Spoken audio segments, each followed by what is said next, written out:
दोस्तों, आज की कहानी जीवन की नश्वरता को पूरा अवश्य ही देखें, क्योंकि यह कहानी हमें मानव जीवन के यथार्थ से परिचित करवाने वाली है।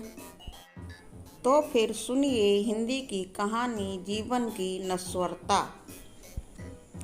दोस्तों, एक दिन प्रजापति को बहुत उदास देखकर इंद्र ने पूछा, भगवान, आज इतने परेशान क्यों दिखाई दे रहे हैं? प्रजापति ने कहा, मैंने मनुष्य को बुद्धि का उपहार और कर्म की घूंट यह सोचकर दी थी कि वह इनका सदुपयोग करेगा।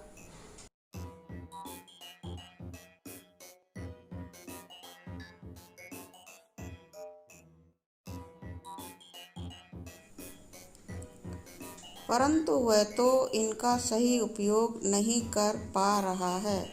यही सोचकर मन दुखी है। यमराज पास ही विराजे हुए थे।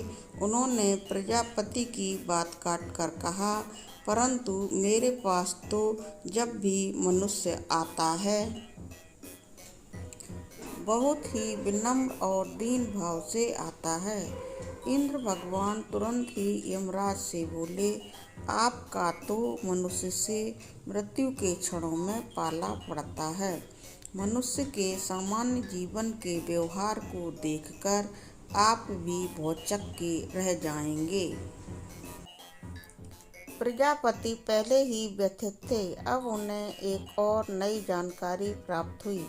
उन्होंने तुरंत ही नारद जी को बुलाकर कहा, मृत्यु लोक में जाकर मनुष्य को जीवन की नश्वरता का बोध कराओ, जिससे वह मृत्यु के डर से हमेशा विनम्र और सज्जन बना रहे।